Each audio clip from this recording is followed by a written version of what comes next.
even if it's not being assessed or there's no sort of major skin on the game, shall we say, it's nerve-wracking. But many people are happy to do that in front of a computer. And you can take, your phone, you can use a live chat with it, and you can practice that. You can practice with it in a way that you don't have to just type it. You can talk to it. You can actually I've used this with Google to say, I want you to help me practice interviewing, and I want you to act as the interviewer for whatever job. And you can just talk to it. It'll ask you questions. You can respond, and it'll give you feedback. Even Microsoft PowerPoint has a tool in there where you can use it to practice presenting live with the computer. So you're in your room, you close the doors, you can click on that button that says rehearse and provide live feedback. And while you're going, it tells you, you keep on saying or and your pace is too fast. I usually get that. I'm way too fast all the time. But it gives you these sort of ways and how do you can practice that work. So I can practice social scripts. Perhaps I need to practice interacting. I was doing some work with adult ESL link programs, and we were coming up with ways and scenarios where people can go and say, well, they need to practice, let's say, going to the doctor. They're new to Canada. They've never gone to a doctor before. Okay, well, let's create those scripts for them and break it down. And then you can actually practice it live through the AI. Or perhaps you're someone who struggles with trying to get the ideas down and word things a certain way. You can use it to draft emails or draft letters and so on. So there's lots of different ways that AI can be used to support our students and our staff throughout the work that they have to do. That's just really the tip of the iceberg. There is so much more out there, and there is so much more still coming. And so we've started this work. That's the website for where we've begun our work. So you can actually go to it and see.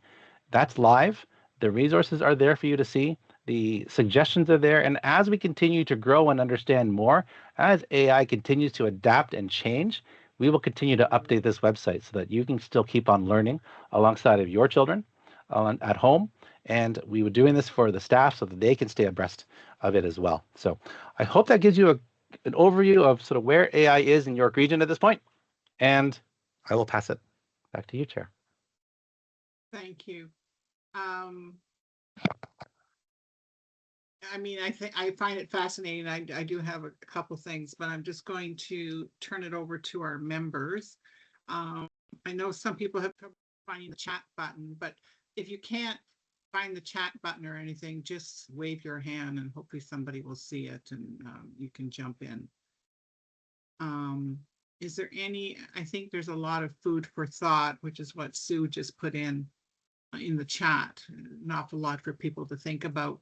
Is there any comments, questions that people have now for Kevin? Because he's just beginning this, well, he hasn't, but the rest of the world will be joining him. One of the things I thought of is that you said very clearly that this is a tool for teachers. This is another tool in their toolbox, right?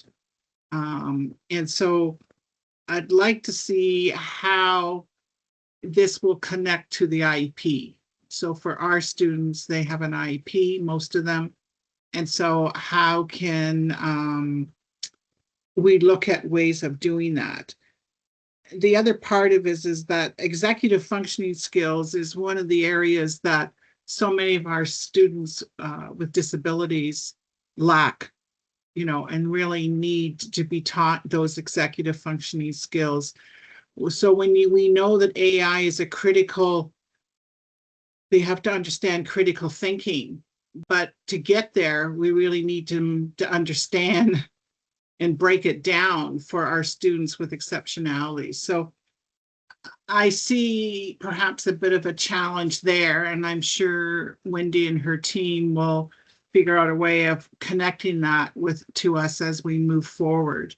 But I think that those would be the concerns that I have for our students who really do struggle with executive functioning, and how it's going to be linked to the IEP, so that they're actually learning the skills, but not using it as, oh, this is going to do all my work for me, right? And that's what we don't want. So that's sort of it's not really a question as much as a comment and a concern, and just to flag it with Wendy and the team about the executive functioning skills and how that's and the IEP, because I think as you're putting more things together, we need a section about how this is connected to the IEP.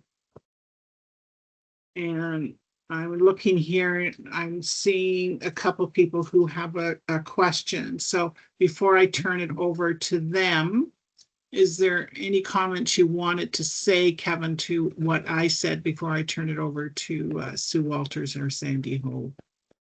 Sure. I would just reemphasize that idea that is still the human in the loop. It's the tool Yes. for those teachers, right? And Yeah. never would I want to see the AI or a robot tell students how to do it and what to do, because we also know that if you rely too heavily on something like that, Yeah. you won't learn how to do it. We talk No. about productive struggle, and we talk about how can we help all people, and especially our students with disabilities, if there are certain key things. And I was talking with a teacher today about this. We were saying how we could start there because we know that they need specific support, like step 1, step 2, step 3, perhaps. But then as time goes on, we slowly release some of those pieces. And so step 1 and 2 become step 1, step 3 and 4 become step 2, and we build slowly. This is work that we're not expecting for people to just release and go. We've already started working with many of the special ed consultants around how can teachers use this. And we are also then looking, if a student is accessing this, how can we teach them to use it in that good, better way, so that it's not just, well, I don't really understand the question, I am just going to throw it into AI and let it generate it for me. We want to teach them how can they use it so that, hey, stop with the generating all of it for you. We're not asking your big brother to write the essay for you. We are asking you to write it. And your big brother, whether it's a person or a robot, shouldn't be doing that. And again, that's a part of the learning and making sure that safe, ethical use in there. So that's the part. It's always going to be the human in the loop. We never want to just release it, because otherwise, really what you're doing is having a computer talk to another computer.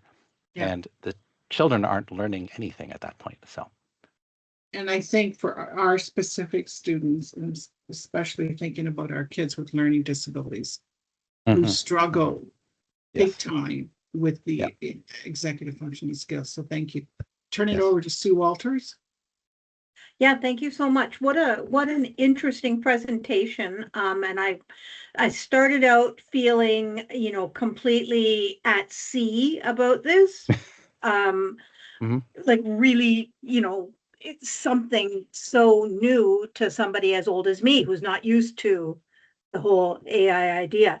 But at the end, my brain was kind of fizzing with all the cool options for, like, when you started talking about scripting, my ears immediately perked up, because our students with developmental disabilities who are going through transitions, and one of the things that we really focus on is scripting to learn how to hold conversations that are not on a very personal level. How would you speak to somebody in a more business context?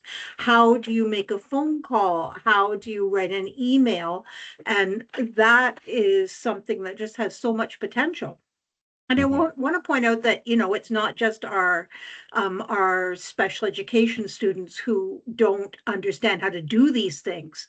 So, students the world over are afraid of making phone calls, right? So it's Yes. it could be a really great aid. I have one question. When you reference the idea of translating information into another language, I have seen that sometimes the translation is not really, like, I guess my question is, how will you know that you're giving the correct information to the person in another language? I think it depends on where I would be using it. When I have looked at that translation, it's for that sole purpose of they're not getting anything. We're using it knowing that it may not be 100% accurate. I would never be depending on it alone. We have looked at a few things, and then we've said to someone, if it's French, hey, can you read this over for me? Is this actually accurate? We'd always want to, again, keep that human in the loop. Now, we know that they're getting better and better.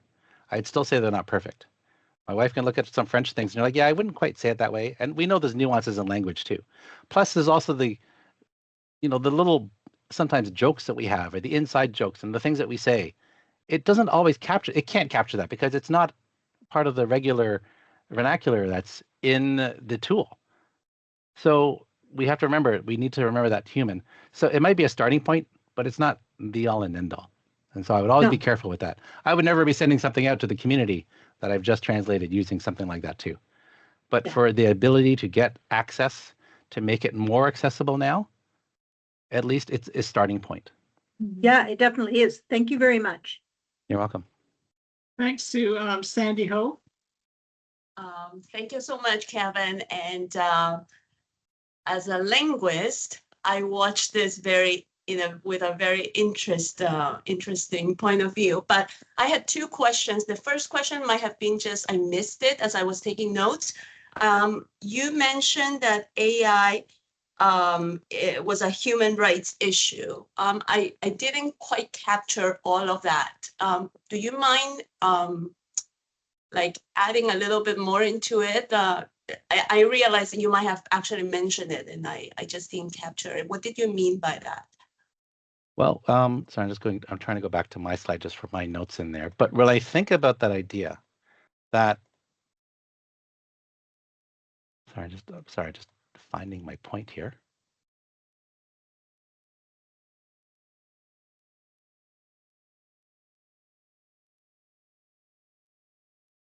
Okay, I've lost it. Don't worry about it. And I won't ask AI to find it for me. The idea really comes around AI. If we just take it away, that's not a good thing. And there's partly that. Like some people are saying we shouldn't let the kids use it at all. Don't let it in there. It's not a good thing. And we don't want to see it at all. I don't want my child to use it. And in some cases, we're looking at things like this could be a really good tool to help them along the way. We think about things like, I talked a little bit about sort of that tutoring. If I can afford to send someone for tutoring, and you say, well, you don't need to use an AI chatbot, you can just go get tutoring. But if you cannot afford to get tutoring, or if you cannot afford to get to the tutoring, or you're a child who doesn't have a method of getting there and it's late at night, but if you just said don't use it at all, you take away something that could really be helpful to them. There are many ways in which the AI can be used in good ways. Obviously, it can be used in very negative and poor ways. So that sense of, is it there? Is it something that we're going to allow people to have or not? And then if the idea that we want them to be able to use it and leverage it, then we need to teach them how to use it well. So those are sort of the main 2 points around that idea of, hey, it can be a human rights issue. Give access to this. Here's a great tool that they can use. Thank you. My second question is from just what I have seen in seeing students and especially the students that have special needs, especially the ones that are more high functioning in the high school level. It's the same issue. I've seen them sometimes not even wanting a tutor, not even wanting to go to a program. So we sometimes assume that they just don't have access to supports. But some of these students actually say, I don't want help. I don't want, right?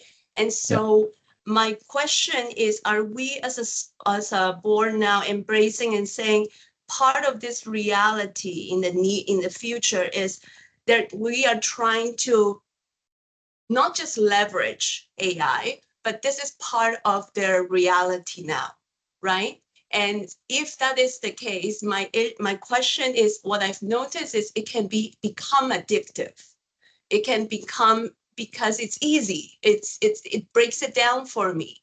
And so, for example, if a student is struggling because they're on the spectrum, and this teacher wrote a prompt in the test or in the assignment, and they really need it broken down. Like Lynn was saying, there was a lot of executive functioning skills that's required there. And so now they go to the AI and it breaks it down for them. But they're not really independent. They're using it as a tool, but it's become part of their lives. So I'm just wondering what kind of conversations we've had as a board, as teachers, because the teachers might be breaking it down for the students, or the student might be saying, you know, the teacher couldn't help me, so I'm going to use the AI to help me. But then the two sides are still not talking necessarily, right? So that's it's just an observation. I totally see there's so much benefit, especially for the students that we are trying to represent here. But I'm a little bit, you know, cautious about it, because number one, I have met students that have said, if I do this, I don't know if I'm capable of doing things without AI, right? And then on the other hand, if we leverage it and both sides, teachers and students, are able to use it more and more, how do we, I think you've mentioned it, the human side, right? The compassionate side, the empathy side. How do we still protect that part so that we're still nurturing and having them talk about what they're actually breaking it down? So a little bit of just a comment, a little bit of just wanting your feedback on that. Yeah. You know, and I will say I agree with you in that, which is why we say it's always the human in the loop. We don't want kids to just run off on the internet on their own. We don't want to just run off and, you know, use the AI chatbot as a friend. It's not the world we want them to live in. And I think with that idea of the human in the loop, the teacher is there, present, or the parent is there and present. It's one of the tools they might end up using together, but I would never advise or recommend that they just be left to only use the tool. And I talked about the idea, like we might break it down in multiple little steps and then slowly remove some of those pieces with it. And I think that will become a key part too. There are some things that honestly some people can't do without their phones. Like they need a calculator, fine. Some people may need certain prompts to do certain things, fine. Like I think we're all like that. We all have certain things that we need to be able to function. People get up in the morning and make a cup of coffee, and that's their thing. That's their thing. But where's the caring adult in terms of the technology that can still guide them through and encourage them perhaps to not use it at times, but know that if they need to use it, they can come back to it. So I think, you know, I hear your point. It's a concern I think that every educator has and every parent has as well, that we don't want our children just depending on the computer, depending on the chat bot. So a little bit of both, and I think that's a cautious approach.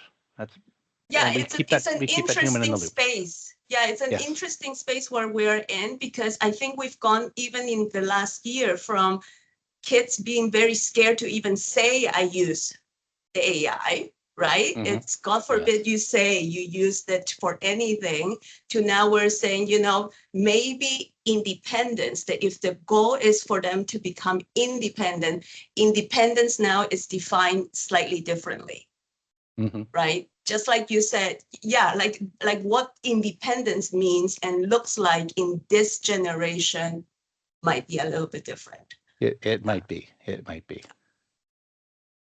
Thank you, Sandy. Thank you. Any other comments? There was a couple comments in the chat that said, you know, this is a lot to unpack. You know, Lillian said it reminded her about math. She learned it by long division on paper and in her head. Then kids couldn't do it to save their lives, and they have fancy calculators. Now my grandchildren have computers. So it's a really good, that sometimes ages us all, but that's okay. Because I was taught math in Europe, and trust me, when I came back to Canada, you didn't want me to be doing divisions in math because it was done in a totally different way. And I'll never forget that.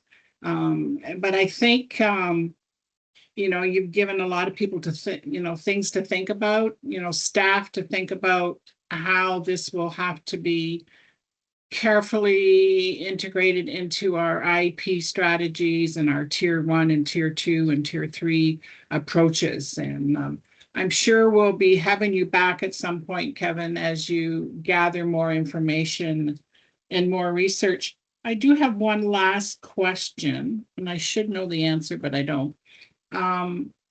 Did you get any ministry guidelines to do with AI at this point? We are waiting on much of that still. Okay, because that, But I will say though, but while we are waiting for that from the ministry, we have connected with other school boards in the work that we've Yes. done. It's Yes. not just York Region doing this. Every school board is doing this, and we have networked together with each other to do this work together. Great. I sat on a task force to do with the guidelines, so it'll now give me a prompt to say, what on earth happened?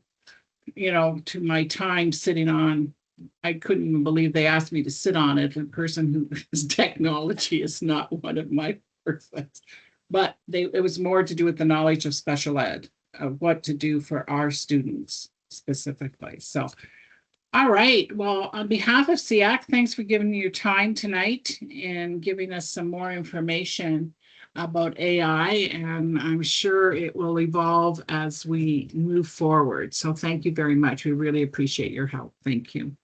You're welcome. My pleasure. So now I'm going to turn it over to Stephen, who's going to talk about the special education plan update. Thank you very much. And through you, Chair Zeraldo, the members in your agenda, as happens every month, we've included updates to our special education plan. This month, we are updating section 2.5, educational and other assessments. And so there have been updates to our deaf, hard of hearing assessment tools and educational assessments, as well as our in-school assessment tools, with some updates, and our occupational and physical therapy tools and language updates within that as well. Again, a reminder for all SEAC members, in this case, it starts on page 12 in your agenda.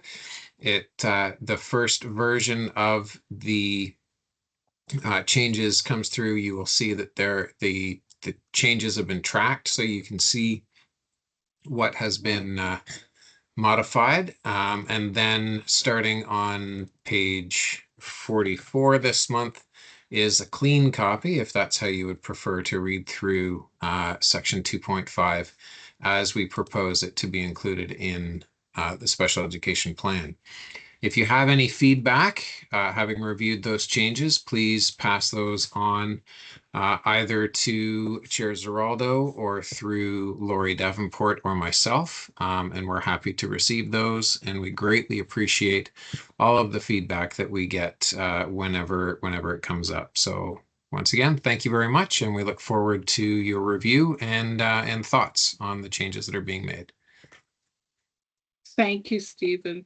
And as this is one of our key responsibilities as SEAC to give input into the spec ed plan, I welcome your feedback for that. One of our members wants to talk about something that she wanted to do it under special announcements, but like me, couldn't find the chat. It couldn't find where to put it, etc. I said, just wave.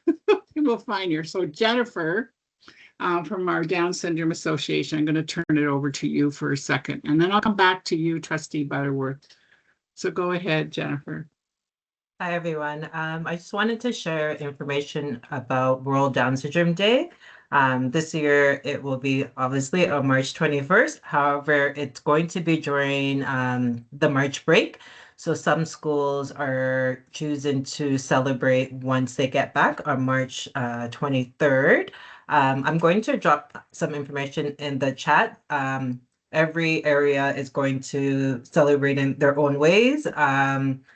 And there's also resources for schools to share to help celebrate the day in terms of coloring sheets and information about why we celebrate World Down Syndrome Day on the 21st every year. So that is about it. I think most, I know Aurora, Newmarket, and I believe East Willenbury are planning to do a flag raising on March 20th, just because Saturday they're not able to do so. So if you have any questions, feel free to ask. And also Lori sent out an email in terms of the resources for the school board to help celebrate the day. Thank you so much for your time. And if I may jump in, Jennifer and Chair Zeraldo, just wanted to share because I was about to turn on my microphone too, but I was waiting for you to see if you were going to turn it on, Jennifer. So I did want to share that today in our communication to the entire system, we did share out a memo around Down Syndrome Awareness Day and all of the links for the resources to school. So I just wanted to let you know that we did share that out today to the entire system with thanks for you to sharing it with us. Thank you so much. I really appreciate it. Thank you, Jennifer and Wendy. We'll go back now to Trustee Butterworth. Go ahead. Hi, no, I was going to go back to the special ed plan Yeah. thing, just looking at, you know, the just curious because some of these tests, like from my teaching days, I never had to use because I didn't have students, say, who are deaf or hard of hearing. So I'm just curious why like in terms of assessment, why do we not do these particular assessments anymore? So, or they're not there. So I'm looking, say, for example, page 16, the auditory perception test for the hearing impaired. Like how, just so everybody kind of knows, how do we decide what tests we're using? I understand some are more up to date.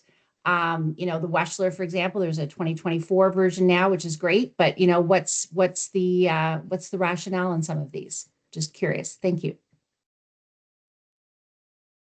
So I can answer that, Chair Zeraldo, if that's okay. Yeah, go ahead. So that's just work with our coordinator of deaf and hard of hearing, Nicole Naiman, who I think SEAC has met before. And it's just a consolidation and a review of the assessments that are currently being used. We want to stay up to date as possible and eliminate the ones that we're actually not using. And that's just a conversation with Nicole and myself and with our staff and our team to accurately depict what assessments are being used in our department.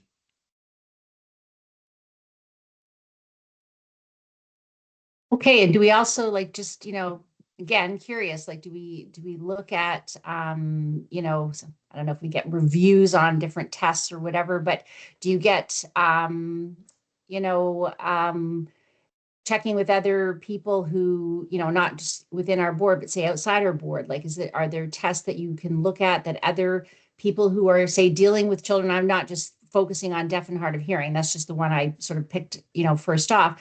How, like, is it just preference, or is it we're not needing them, or the kids aren't falling into those categories? Just curious. I think I don't know if Shannon wanted to jump in, but through you, Chair Zeraldo and Trustee Butterworth, it is an annual opportunity for us to do a little bit of a jurisdictional scan, but also then to update, because as you can see, and as you highlighted, the Wechsler, it gets updated editions, and some of those assessments do not get updated because it's a little bit of, we have different understanding and different ways to assess, which give us more holistic information versus siloing the information. So it's a little bit of a combination of both. Internally, what are we using and what do we think is working? And then jurisdictionally, what have we understood to be a better, more holistic approach to assessment to give us the most information that allows us to understand the child, the learner, their profile, and how we can support. I don't know, Shannon, if you have anything to add to that. The only thing I can add is through our coordinator, Nicole Naiman. She's in contact with our provincial demonstration school, EC Drury. And although I can't specifically quote that she's had conversations around the testing, I would harbor a guess that she probably has, and that would be with other coordinators and other ministry folks. So I'm sure that that's probably a topic that they have discussed. Okay, no, that's good to know. I thought of that when I was looking at it, and I thought, hey, why not ask? So that's great. Thank you. Good question, and appreciate the response. Anything else on this section? just to remind Lori, if you can take what's in the chat that Jennifer sent, and if you could put that in our minutes, that would be great. So, student services report, and you'll see that Wendy and Jillian have the same little box there that you're all looking at, is all I can tell. And sometimes you see half of Jillian's head, and the other times you see all of Wendy's head. So they're both together. They're hoping, behaving. And I think, Wendy, you're going to go first. Yes, thank you. Through you, Chair Zeraldo. A couple things from the Student Services report. Wanted to highlight, coming out of our accessibility committee, just a reminder to all of our SEAC members around our barrier buster. Information will be in the minutes, but it's an electronic portion on our website that allows people to report where they have maybe come into situations where there are barriers to accessibility. It goes to our Human Rights Office, and we work with our Human Rights Office, Student Services, and our Plant Services Department to work towards removing those barriers. So as members of SEAC and valued partners in that, we wanted just to remind people of that opportunity as you are working with families or engaging in our school spaces to please access that as a link. You will have received last month a flyer, and I just wanted to remind you of our post-secondary education accessibility fair that is happening on March 25th at Sir William Mulock from 6:30 to 8:30. We are very excited in working with our research and assessment services department. We have identified 16 locations and outcomes for our students who graduate, whether it be universities, pathways, workplace, that will be represented at this opportunity to talk to accessibility fairs and accessibility departments who can support students with learning disabilities and IEPs and accessing post-secondary supports. We are also very excited that the Regional Assessment Resource Center that has been started by the Ministry of Education and is funded through Queen's University will be doing an opportunity, kind of like a guest speaker twice throughout that session. So that flyer has been sent. We will include it again, and we are hoping that people will widely promote that. This month, our transition strategy and transition navigators were asked to present to the Ministry of Education, to the central area of the boards throughout Ontario, which includes Peel, TDSB, York Catholic, Toronto Catholic, Trillium Lakelands, Halton, Simcoe, just trying to think of all the boards. So they brought their transition navigators, and we presented the York Region District School Board towards disability justice transition strategy, and have continued to build some of those connections. On the same day, in partnership with Curriculum and Instructional Services, we did work to present to our student success and guidance teams. Again, building those bridges and understanding how transitions look and how we can all work to support both the macro and micro transitions that happen across the region. So it's been a busy month for student services, and I know that with that, I'm going to pass it over to Coordinating Superintendent Jillian Gibbons for her report from curriculum. Thank you. Before you do that, Wendy, were you going to just touch on the IEP piece? Sorry. Thank you very much, Chair Zeraldo. I did forget that part, and I did share it in subcommittee. Further to last month's meeting and the request around some IEP audits, we have started to do some work internally, but we have, because we have reached out across a couple other districts, we have started a checklist that we are gathering to gather some best information for our IP audits that will be starting in the fall. So thank you for that reminder, Chair Zeraldo. That work is in process right now as we gather some information internally, and we are working with some other jurisdictions to get some best practices and create a checklist for moving forward in the fall. Thank you very much. That's awesome. It's a really good example of when we bring something forward and what the board can do to carry it on. So now, Ms. thank you. Jillian, go Okay. ahead. Thank you. So I do have a few updates from Curriculum and Instructional Services this month. The second early reading screening for students who did not beat benchmark on the fall screening will be completed this week. Information will be shared with parents whose children were reassessed, and that information will be shared starting next week, and those results will be shared on the final report card.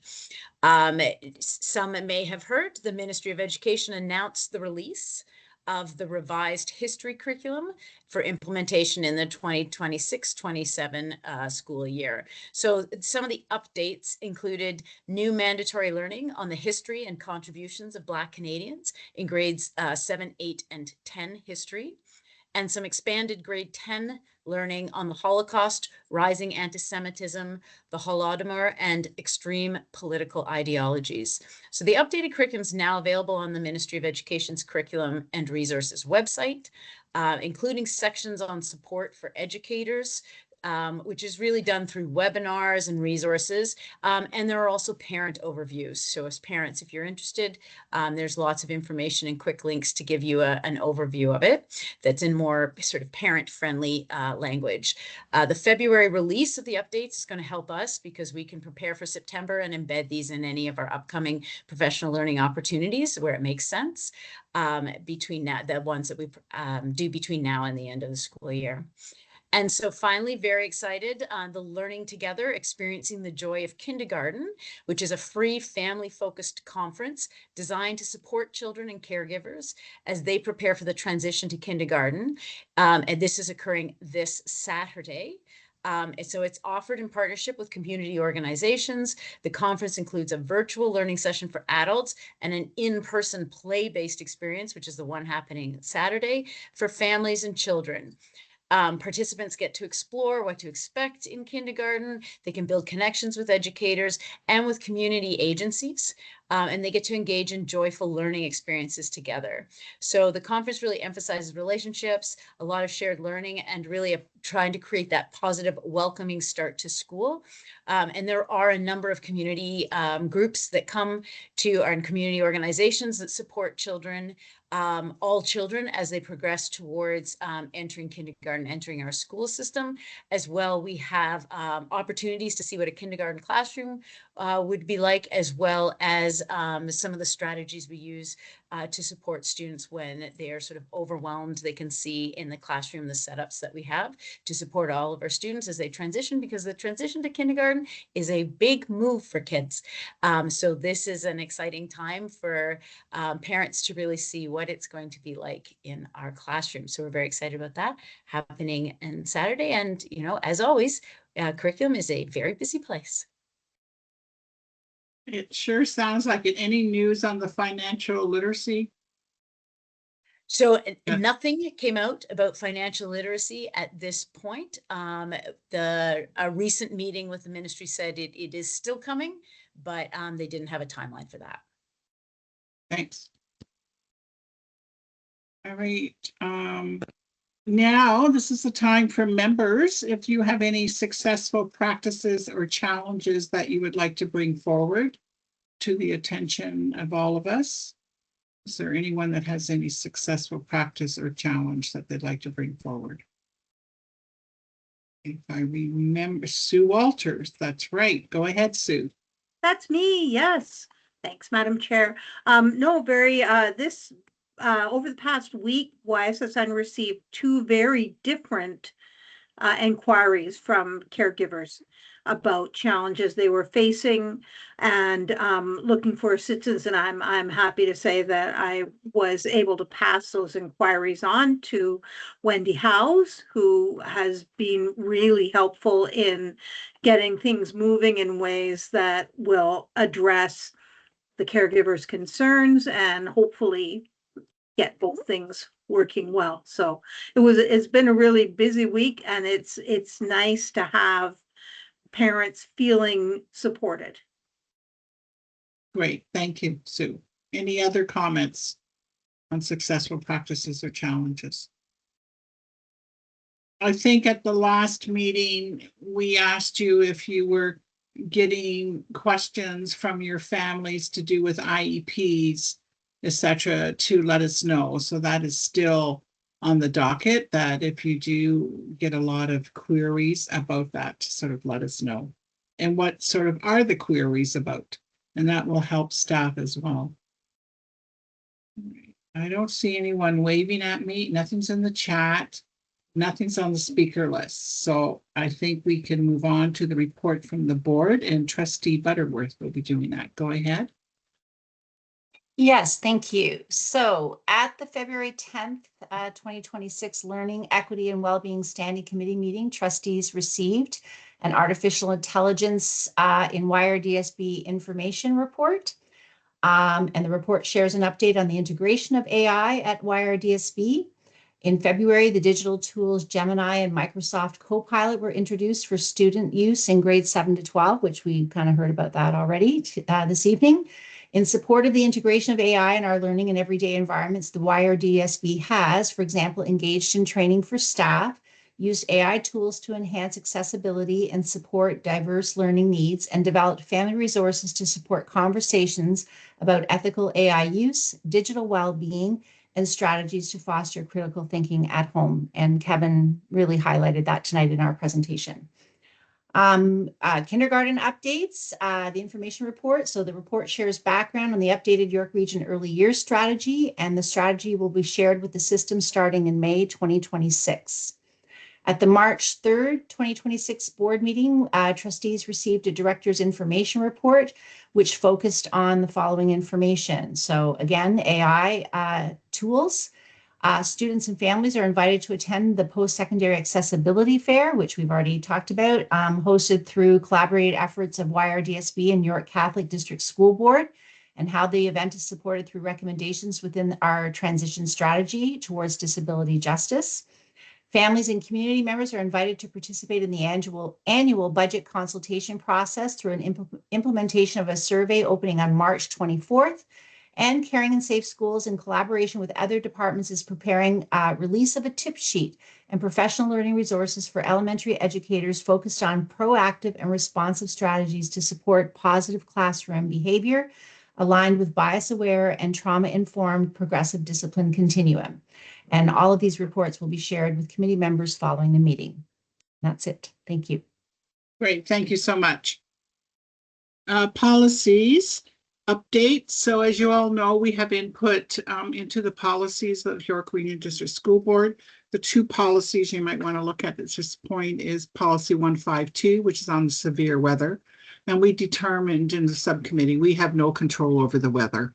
So, you know, we're doing the best we can to pick up our kids and drop them off. But other than that, we didn't see anything else that we needed to comment on. And policy 105, which is on communications. And again, we thought that the policy looked fine, but as SEAC members, feel free as individuals to look at the policies, and you can comment as an organization, or if you have comments that you want to address to myself on behalf of SEAC, then feel free to let me know. So now we're on to communication subcommittee. We're just about there towards the end. So March 13th is the deadline to get your information about anything from your organization that you want to have in the special ed edition. I'm pleased to announce that Jasmine from Community Living Central York has agreed to come on to the subcommittee. So I really appreciate the fact that Jasmine is joining us. That is awesome. And now the next exciting thing is our face-to-face April the 16th meeting, which of course, I think, is it 4 years? I don't know. Is it probably 4 years? More than that. More than that, right? Yeah. So it's been a long time. So we're really looking forward to meeting you all face-to-face. If you have any accessibility challenges, make sure that Lori knows. Lori, of course, will be sending out all kinds of information, but what we talked about in subcommittee is that we will be starting our subcommittee meeting for the members who are on subcommittee at 5. And then at 6:15, we would like to ask our SEAC members to join us as soon as you can around 6:15 into probably the cafeteria, so that we just sort of have some informal time. So if you can join us around that time, that would be great. And as I said, Lori will keep you abreast of that. And, I mean, we've been meeting, virtually for many years. So we sort of know each other, but we'll probably be all shocked when we actually see you and each other in person. So I'm looking forward to that. We'll make sure we have name tags, etc., just to make it easier, because it's not going to be a test, but I'm really pleased that we can have this face-to-face. So the discussion for that meeting is budget. So it's a good time to bring us together, because this is when we're going to be seeking your input. There'll be Post-its and paper up around the room. And you will be receiving from staff the last budget chart that sort of tells you what we did last year in conjunction with the multi-year plan. And so it's really important to get your feedback from your organization about where they would like to see any budget increase if we do get a chance to give increase. We will have someone from finance that will come and give us a quick update about where we're at. So it's your opportunity to bring input, whether it's increasing support services, whether it's increasing resources, etc. And we don't get in the business of saying we need 10 more teachers or 10 more social workers, etc. We really say there's a need, and we let staff figure out what that need number-wise looks like, based on the information they have from the budget piece that comes from the ministry, as well as what we're doing. And of course, the objective is to have a balanced budget, and our board has been very good at making sure that there isn't any cuts for our kids. But, sometimes we just have to look at things very differently to be able to do what we need for our students. So get your information from your organization of what they would like to see. As I said, we'll be putting it on Post-its, or I don't know, they might use Google Docs, whatever. They'll figure it out and whatever people is comfortable with. And then from there, all that information gets gathered. And then when we put it into a PowerPoint in a chart that then I then present to the budget committee, which is in May. So if you don't have all, we'll send it out to you prior, after we've gathered all the information, and if there's something else you want to add, you can do so. So I think that's most of our information for tonight for communication and future presentations. Now, just reminding you that April 16th is not the first Thursday of the month. Because of the holidays, etc., we had to move it to April the 16th. So no one, and I think we mentioned this at the last meeting, but no one has come forward to say, oh my God, that's a date that's not going to work for me. So really hope that everyone does as much as they can to be there in person, because this is a great opportunity. If you cannot, then there will be a way to connect you virtually through Teams, like we did tonight. And we have to thank Chris and Dave, because I think Teams worked great, once I found out which button to push to see everybody. So some people would get the notice and some people didn't. So they're working it through, but a great transition from our previous one to this one. So we really appreciate all the work that Chris and Dave and Lori have done to make it a smooth transition. So unless there's something else from the subcommittee that I missed, I would ask that we will move to adjourn. Just like that. And now Wendy and Jillian can go on to their next celebration meeting. Yes. AKA bed. Well, we didn't have to We get really that know- we specific. really know how to You just party didn't over get here. that specific, but Yeah. that's great. Okay. So enjoy, everyone. Enjoy your evening. Thank you, Thanks, everybody. Take care. Good night. Bye. Night. Night.